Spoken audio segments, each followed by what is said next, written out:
আমাৰ মাজৰ বহুতো লোকে প্ৰাৰ্থনা কৰাৰ লগে লগে উত্তৰ পাব বিচাৰে। এনেকুৱা ভাৱ, এনেকুৱা চিন্তা সাধাৰণতে সকলোৰে হয়। মই প্ৰাৰ্থনা কৰিলে লগে লগে মই উত্তৰ পাব লাগে। এনেকুৱা আত্মিক অৱস্থা মোৰ হ'বলৈ হ'লে মই কি কৰিব লাগিব? মুহূৰ্ততেই মোৰ প্ৰাৰ্থনাৰ উত্তৰ পাব লাগে। এনেকুৱা আত্মিকতা মোৰ হ'ব লাগিব। এইদৰে আশা কৰা কোনোবা ইয়াত আছে নেকি? আছে যদি এবাৰ হাত দেখুৱাওকচোন। মই প্ৰাৰ্থনা কৰাৰ লগে লগে ঈশ্বৰে মোক উত্তৰ দিব লাগিব। এনেকুৱা আত্মিক অৱস্থা মোৰ হ'বলৈ হ'লে মই কি কৰিব লাগিব? য়েছ, ৰাইট। বাইবেলত এজন অদ্ভুত আত্মিক ব্যক্তি আছে। তেওঁ কৰা প্ৰাৰ্থনা বৰ চুটি। বহুত কম সময়ত বৰ সংক্ষেপে আৰু শান্তিযুক্ত প্ৰাৰ্থনা কৰিছিল, কিন্তু উত্তৰটো বৰ অদ্ভুত। উত্তৰটো বৰ ভাল। চুটিকৈ প্ৰাৰ্থনা কৰিলে ঈশ্বৰে লগে লগে উত্তৰ দিলে কিমান যে ভাল হ'ব, কিন্তু সম্ভৱ জানো? য়েছ, সম্ভৱ। আপুনি কিমান সময় প্ৰাৰ্থনা কৰিলে সেইটো আচল কথা নহয়।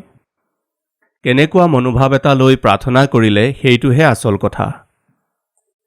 আমাৰ মাজৰ কোনোবাই এইদৰে ক'ব পাৰে, সেইকাৰণে ব্ৰাদাৰ মই 1 মিনিটহে প্ৰাৰ্থনা কৰোঁ কাৰণ মোৰ মনোভাৱ বৰ ভাল। এই বুলি ক'লেই সেইটো ইমান ভাল আত্মিক সমাধান নহয়। ইয়াৰ কাৰণ কি? সেই বিষয়ে বহলাই ক'বলৈ চেষ্টা কৰিম। এজন ব্যক্তিয়ে বৰ চুটিকৈ প্ৰাৰ্থনা কৰিলে, খুবেই চুটি প্ৰাৰ্থনা কৰিলে, বৰ কম সময়ৰ প্ৰাৰ্থনা কৰিলে, কিন্তু সেই প্ৰাৰ্থনাৰ প্ৰতিফল বৰ অদ্ভুতভাৱে বৰ আশীৰ্বাদদায়ক, বৰ আনন্দদায়ক উত্তৰ আহিল। এই বিষয়টো বাইবেলত আছে, এই ঘটনাটো বাইবেলত ক'ৰবাত আছে। এই সকলোবোৰ প্ৰশ্নৰ উত্তৰ দি আহক আমি সকলোৱে মিলি চাওঁ। হাজাৰ হাজাৰ বছৰ আগতে এখন ৰাজ্যত সংঘটিত হোৱা এটা ঘটনাৰ বিষয়ে মই আপোনালোকক ক'ম। নহিমীয়া 2 অধ্যায় আৰম্ভণিৰ কেইটামান পদ মই আপোনালোকৰ বাবে পঢ়িম। অৰ্তক্ষত্ৰ ৰজাৰ ৰাজত্বৰ 20 বছৰৰ বছৰি নিচান মাহত ৰজাৰ আগত দ্ৰাক্ষাৰস থকাত মই সেই দ্ৰাক্ষাৰস লৈ ৰজাক দিলোঁ। তাৰ আগেয়ে মই তেওঁৰ আগত কেতিয়াও মুখ বিৱৰ্ণ কৰা নাই। তাৰ আগেয়ে মই তেওঁৰ আগত কেতিয়াও ডাল হৈ চিন্তিত হৈ নাছিলোঁ। পাছে ৰজাই মোক সুধিলে, তোৰ নৰিয়া নোহোৱাকৈ মুখ কিয় বিৱৰ্ণ?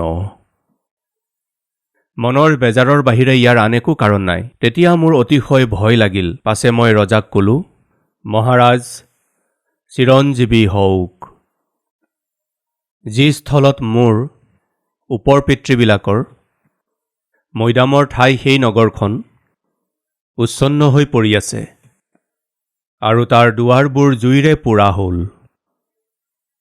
এনে স্থলত কিয় মোৰ মুখ বিৱৰ্ণ নহ'ব? তেতিয়া ৰজাই মোক সুধিলে, তই কি ভিক্ষা মাগিছ? তাতে মই স্বৰ্গৰ ঈশ্বৰৰ আগত প্ৰাৰ্থনা কৰি ৰজাক ক'লোঁ। মনোযোগেৰে শুনিব। নহিমীয়া ৰজাৰ অতি বিশ্বাসৰ যোগ্য পানপাত্ৰ ধৰোতা ব্যক্তি আছিল।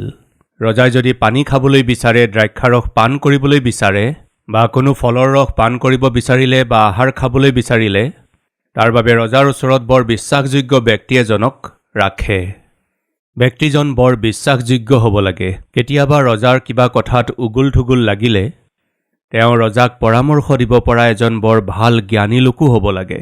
কেতিয়াবা খোৱা বোৱাৰ ক্ষেত্ৰত কিবা সন্দেহ হ'লে ৰজাক পান কৰিবলৈ দিয়া বস্তুটো প্ৰথমতে তেওঁ নিজে পান কৰি চাব লাগে। সকলো ঠিকে থাকিলেও ৰজাই প্ৰথমে তেওঁক পান কৰিবলৈ দিব লাগে। ৰজাৰ পাত্ৰতেই দিয়া নাযায়। ৰজাৰ সুকীয়া পাত্ৰত দ্ৰাক্ষাৰসেই হওক বা পানীয়ে হওক দিয়া হয়। তাৰমানে ৰজাৰ প্ৰতি বৰ প্ৰেম, ভৰসা, সন্মান, আদৰ এই সকলো যাৰ অন্তৰত থাকে, সেই ব্যক্তিজনকেই ৰজাৰ পানপাত্ৰ ধৰোতা হিচাপে নিযুক্ত কৰা হয়। সেইদিনা ৰজাৰ ওচৰত কোন আছিল জানেনে? নহিমীয়া আছিল। তেওঁ তাতে চাকৰি কৰিছিল, গভমেণ্ট জব। কি চাকৰি কৰিছিল বুলি সুধিলে ক'ব চৰকাৰী চাকৰি, গভমেণ্ট জব। তেওঁ এজন চৰকাৰী চাকৰিয়াল আছিল, এটা স্থায়ী চাকৰি আছিল। ৰজাৰ ওচৰত থকা লোক হিচাপে তেওঁৰ একো অভাৱ নাছিল। তেওঁৰ যদি কিবা কাম থাকে ৰজাক কৈ দিলেই সেই কাম হৈ যায়।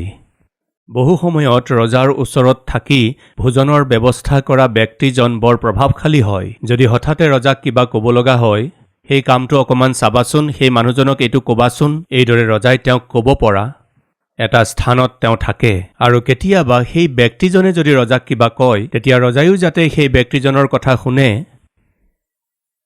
তেনেকুৱা সুযোগ থাকে। নহিমিয়াই এটা স্থায়ী চৰকাৰী চাকৰিত থাকি ৰজাৰ ওচৰত অতি বিশ্বাসযোগ্য ৰূপে সুনাম অৰ্জন কৰি থকা সময়ত ৰজাই দ্ৰাক্ষাৰস পান কৰিব লাগে বুলি ভবাৰ সময়ত তেওঁ যুগুত আছিল। কোন? নহিমিয়া। নহিমিয়াই যেতিয়া দ্ৰাক্ষাৰস হাতত লৈ ৰজাক দিলে, এটা বৰ সুন্দৰ কথা কি জানেনে? তাৰ আগতে কেতিয়াও মই নিজৰ চাকৰিত বিবৰ্ণ মুখেৰে সৈতে দেখা দিয়া নাছিলোঁ। কেতিয়াও। আপুনি যদি খ্ৰীষ্টীয় কৰ্মচাৰী হয়, খ্ৰীষ্টীয় এমপ্লয়ী হয়, যদি আপুনি কেনেকৈ চাকৰি কৰিব লাগে, কেনেকৈ থাকিব লাগে, নহিমিয়াই এটা মডেল, এক আৰ্হি দেখুৱাইছে। কি হয় সেই মডেল আৰ্হি? নহিমিয়াই সদায় চাকৰিলৈ ওলাই যাওঁতে মুখখন বিবৰ্ণ কৰা, তলমুখ কৰি থকা, নাইবা মুখখন নিৰাশ যেন হৈ থকা, মুখখন খঙত ৰঙা পৰি থকা, নাইবা ডাল হৈ দেখুওৱা, ভাগৰুৱা যেন দেখুওৱা। নহিমিয়াৰ চাকৰি কালৰ ইতিহাসত এনেকুৱা কেতিয়াও হোৱা নাছিল। নহিমিয়াই যেতিয়াই কামলৈ ওলাই যায়, তেওঁৰ মুখখন হৰ্ষিত হৈ আছিল। তেওঁৰ মুখখন প্লেজেণ্ট হৈ থাকিছিল, শান্তিত থাকিছিল। তেওঁৰ মুখখন বৰ শান্তিত থাকিছিল আৰু আনন্দিত হৈ থাকিছিল। সন্মুখৰ মানুহে দেখিলে তেওঁ সন্মুখৰ ব্যক্তিসকলক যিকোনো প্ৰকাৰে প্ৰভাৱ পেলাইছিল। অনুগ্ৰহ কৰি মন কৰিব, সদায় কান্দি থকা লোকক কোনেও চাকৰিত নাৰাখে। সদায় আশে-পাশে থকা লোকসকলৰ ওপৰত খেংখেঙাই থকা, খং কৰি থকা, বিৰক্ত হৈ থকা, চিঞৰ বাখৰ হুলস্থুল কৰি থকা লোকক কোনেও পচন্দ নকৰে। যদি এনেকুৱা বেয়া লক্ষণবোৰ আমাৰ মাজৰ কাৰোবাৰ আছে, অনুগ্ৰহ কৰি সলনি কৰিলে ভাল। যেতিয়াই দেখিব কান্দি থকা মুখ, যেতিয়াই দেখিব নিৰাশাৰে ভৰা, যেতিয়াই দেখিব টোপনিয়াই থাকে। আপুনি দেখিছেনে কিছুমান মানুহ এনেকুৱা যে দুপৰীয়া 12 বজাতো তেওঁলোকে টোপনিয়াই থাকে। কিছুমানৰ মুখ আকৌ উফন্দি থাকে। উফন্দি থকা মানে ভালকৈ শুলে মুখখন কেনেকুৱা হ'ব কওকচোন? গাল মুখ ফুলি থাকে। এনেকুৱা বেলেগ বেলেগ মুখ থাকে। ৰজাই নহিমিয়াক দেখি ক'লে, নহিমিয়া, মোৰ আগত তোমাক কেতিয়াও বিবৰ্ণ মুখেৰে দেখা নাছিলোঁ। এক অদ্ভুত সাক্ষ্য। মোৰ সন্মুখত তোমাক কেতিয়াও বিবৰ্ণ দেখা নাই। আজি কি হ'ল? কাৰণ কি? প্ৰিয় ভাই ভনীসকল, কিছুমান লোকে ইচ্ছাকৃতভাৱে কান্দি থকা নিচিনা মুখ দেখুৱাই থাকে। তেওঁলোকে সদায় যেন কিবা হেৰুৱাই পেলালে তেনেকুৱা দেখুৱায়। হয়তো বহু দিনৰ আগতে মই কৈছিলোঁ, কিন্তু আকৌ এবাৰ মই সোঁৱৰাই দিছোঁ। এবাৰ এগৰাকী মহিলাই বাছেৰে যাত্ৰা কৰি থাকোঁতে তেওঁৰ কাষতে বহা মহিলাগৰাকীক বাৰে বাৰে চাই আছিল। এই কাষতে বহা মহিলাগৰাকীয়ে সেই কাষত বহা মহিলাগৰাকীক বাৰে বাৰে চাই আছিল যদিও সিটোফালে বহি থকা মহিলাগৰাকীয়ে ইটোফালে বহি থকা মহিলাগৰাকীক চোৱা নাছিল। এওঁ বেলেগ কিবা চাই আছিল। এইদৰে বাৰে বাৰে চোৱাৰ পাছত তেওঁ মাতি ক'লে, শুনকচোন। এইদৰে মাতোতে অন্য ভাৱত বিভোৰ কাষৰ মহিলাগৰাকীয়ে ক'লে, কি হ'ল? তেতিয়া তেওঁ ক'লে, একো নাই। আপুনি খ্ৰীষ্টিয়ান নেকি? এই বুলি সুধিলে। তেওঁ আচৰিত হৈ ক'লে, আৰে, আপুনি ঠিকেই কৈছে। মই খ্ৰীষ্টিয়ান বুলি আপুনি কেনেকৈ জানিলে? তেতিয়া কাষৰ মহিলাগৰাকীয়ে ক'লে, নাই, এনেই। নাজানো কিয় কিছুমান খ্ৰীষ্টিয়ান মানুহে যেতিয়াই দেখোঁ অনবৰতে কিবা হেৰুৱাই পেলোৱা নিচিনাকৈ থাকে। ইফালে সিফালে কিবা চায়েই থাকে, যেন কিবা হেৰুৱাই পেলালে তাকে ভাবি অনবৰতে নিৰাশ হৈ থাকে। আপোনাৰ মুখখন দেখি সেই গোটৰ মাজৰে নিচিনা এজন লাগিল। কোনটো গোট? নিৰাশাত থকা লোকসকলৰ গোট। সকলো নহয় প্ৰিয়সকল, কিছুমান লোক। ইয়াকেহে সকলোকে দেখুৱাব লাগে নেকি? সকলোৰে আগত ইয়াকেহে প্ৰকাশ কৰিব লাগে নেকি? চাকৰি কৰি থকা ভাই ভনীসকল, আপুনি চাকৰি কৰি থকা স্থানত যেতিয়াই আপোনাক দেখা যায় এটা প্ৰশ্ন জাগিব লাগে। এওঁ সদায় আনন্দিত হৈ থাকে, কাৰণটো কি? সদায় বৰ আনন্দিত হৈ থাকে, কাৰণটো কি? সদায় বৰ শান্তিত থাকে, কাৰণটো কি? চিন্তাত থকাৰ নিচিনাকৈ, ঘামি জামি যোৱাৰ নিচিনাকৈ, কিবা হানি হৈ যোৱাৰ নিচিনাকৈ তেনেকুৱা ব্যাকুল অৱস্থাত দেখা নাযায়। ইয়াৰ কাৰণ কি? এইদৰে আপোনাক মোক দেখি আমাৰ আশে পাশে থকা লোকসকলে যদি কয় কিমান যে ভাল কথা। নহিমিয়াই নিজৰ জীৱনত নিজৰ মনৰ নিজৰ হৃদয়ৰ বেদনাবোৰ কি আন কাকো কোৱা নাছিল, কিন্তু ৰজাই বুজি পালে। ৰজাই বুজি পাই গ'ল। কেতিয়াও ডাল হৈ নথকা নহিমিয়া, কেতিয়াও চিন্তাত নথকা নহিমিয়া চিন্তাত আছে যদি তেন্তে নিশ্চয় বৰ গভীৰ সমস্যা হ'ব। কিবা নহয় কিবা জটিল সমস্যা হৈছে চাগৈ, নহ'লেতো সৰু সৰু কথাত আচলতে নহিমিয়াই মন মাৰি নাথাকে। সৰু সৰু কথাৰ কাৰণে নহিমিয়া অশান্তিত নাথাকে। আমাৰ মাজত কিছুমান মহান লোক থাকে, সৰু সৰু কথা কিছুমানৰ কাৰণে নিজৰ শান্তি হেৰুৱাই পেলায়। সৰু সৰু বস্তু কিছুমানৰ কাৰণে নিজৰ শান্তি হেৰুৱাই পেলায়। শান্তি হেৰুৱাই পেলোৱা লোক, নিজৰ পৰিয়ালক টুকুৰা টুকুৰ কৰি পেলোৱা লোক, নিজৰ হাতেৰেই নিজৰ ঘৰখন ধ্বংস কৰা লোক, স্বামীসকলো হয়, পত্নীসকলো হয়। অৱশেষত কোৰ্টলৈকো এওঁলোক গৈ পায়। এওঁলোক কোৰ্টলৈ যোৱাৰ পিছত, বিবাদ আৰম্ভ হোৱাৰ পিছত তেওঁৰ সৈতে গৃহস্থালী নকৰোঁ মানে কেতিয়াও নকৰোঁ।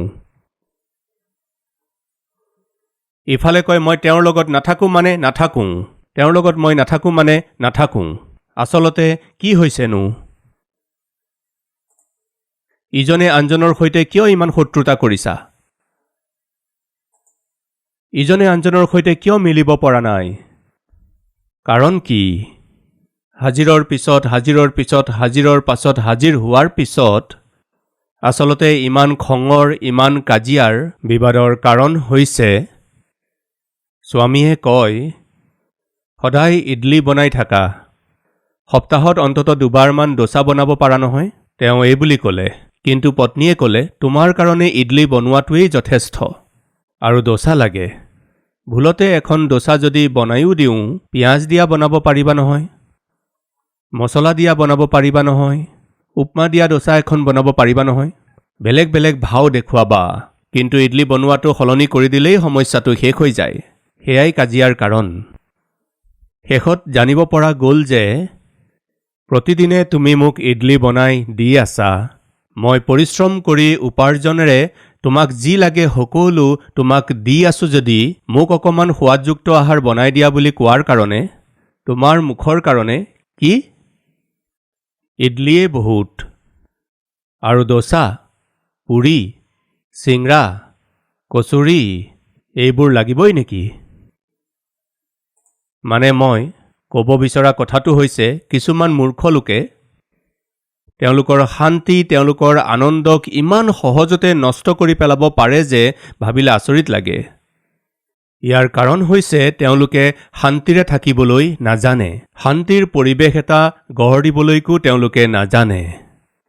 তেওঁলোকে জানে যদি কেৱল এইটোহে জানে যে শান্তিৰ পৰিৱেশটো কেনেকৈ অশান্ত কৰিব পাৰি, মিলাপ্ৰীতি নোহোৱা কৰিবলৈ। ইয়াৰ কাৰণটো মই কৈছোঁ, য'ত শয়তান থাকে তাত শান্তি নাথাকে। য'ত শয়তানৰ দ্বাৰাই পৰিচালিত লোকসকল থাকে, সেয়া লাগিলে স্ত্ৰীয়ে হওক বা পুৰুষেই হওক, শয়তানৰ নেতৃত্বত পৰিচালিত লোকসকল, পুৰুষ মহিলা যি যি পৰিয়ালত নিবাস কৰি থাকে, সেই পৰিয়ালত শান্তি নাথাকে, মিলাপ্ৰীতি নাথাকে। যি পৰিয়ালত ঈশ্বৰ থাকে, যি ব্যক্তিৰ জীৱনত ঈশ্বৰ থাকে, তেওঁলোকৰ শান্তি বৃদ্ধি হয়। তেওঁলোকে শান্তিক প্ৰেম কৰে, তেওঁলোকে শান্তি কামনা কৰে। তেওঁলোক তেনেকুৱা ব্যক্তি হয়। আজি মোৰ প্ৰশ্ন হৈছে, বাক্য শুনি থকা ভাই ভনীসকল, আপোনালোক শান্তিৰে কিয় থাকিব পৰা নাই? আপোনালোক আনন্দেৰে কিয় থাকিব পৰা নাই? চাকৰি কৰা স্থানত শান্তিৰে থাকিব পৰা নাই, যাত্ৰা কৰা সময়ত শান্তিৰে থাকিব নোৱাৰে, কামৰ সময়ত শান্তিৰে থাকিব নোৱাৰে, পৰিচৰ্যা কৰা সময়ত শান্তিৰে থাকিব নোৱাৰে। কিয় নোৱাৰে? আপুনি শুওঁতে শান্তিৰে শুব নোৱাৰে। কাৰণটো কি? এবাৰ ভাবকচোন। এই যি শান্তি প্ৰভুৰ সৈতে সহভাগিতাত থকা ব্যক্তিৰ বাবেহে সেয়া সম্ভৱ। যিয়ে প্ৰভুক পাইছে তেওঁৰ কাৰণেহে সেয়া সম্ভৱ। আজি আপোনাৰ জীৱনত, আপোনাৰ পৰিয়ালত, আপোনাৰ পৰিচৰ্যাত শান্তি নোহোৱাৰ মুখ্য কাৰণ হৈছে ঈশ্বৰৰ অনুপস্থিতি। That's simple. নহিমিয়াই কেতিয়াও নিজৰ শান্তি হেৰুওৱা নাছিল। যেনেকৈ মই এতিয়া ক'লোঁ, সৰু সৰু কথাৰ কাৰণে নিজৰ শান্তি হেৰুৱাই পেলোৱা ব্যক্তি নহিমিয়া নাছিল। তেওঁৰ মুখমণ্ডলৰ পৰা মিচিকীয়া হাঁহিটো নোহোৱা হৈ যোৱা মানে নিশ্চয় কিবা চিৰিয়াছ, কিবা জটিল সমস্যা অহাৰ বাহিৰে তেওঁৰ মুখৰ মিচিকীয়া হাঁহিটো নুগুচিব। এনেকুৱা ধৰণৰ অভিপ্ৰায় তাত থকা সৈনিকসকলৰেই হওক, তাত থকা সাধাৰণ কৰ্মচাৰীসকলৰেই হওক, অকল সেয়াই নহয়, তাত থকা ৰজাৰো তেনেকুৱাই অভিপ্ৰায়। ইমান সহজতে চিন্তাত নপৰে, ইমান সহজতে ভাৰগ্ৰস্ত নহয়। এই নহিমিয়াই সেইদিনা যেতিয়া চাকৰি কৰি আছিল, সেইদিনা এখন অদ্ভুত প্ৰতিচ্ছবি দেখুৱালে। আজি আপোনাৰ অৱস্থা কি? এবাৰ ভাবকচোন।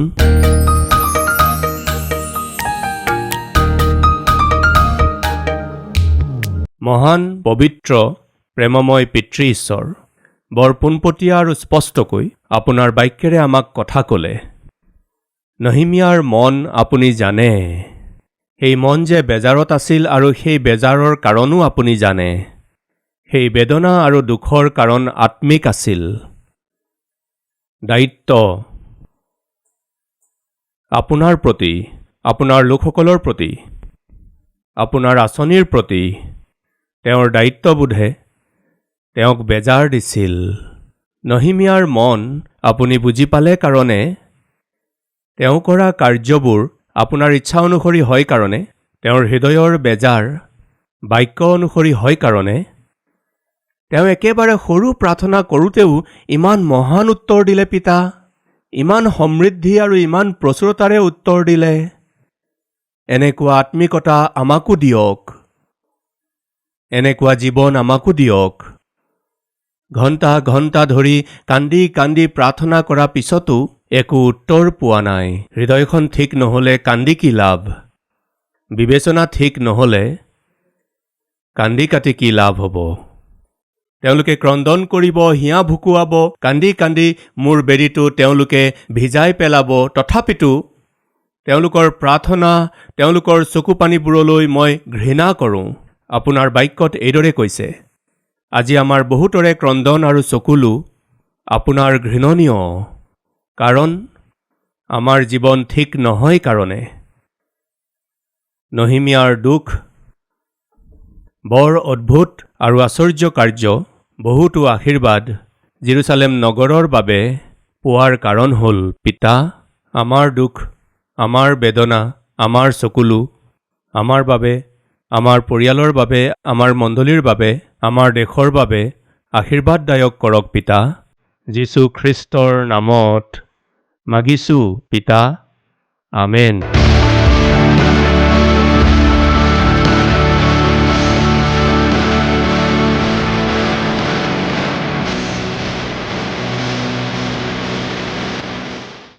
हमारा address Calvary, post box number 30, Kukatpally, Hyderabad 72।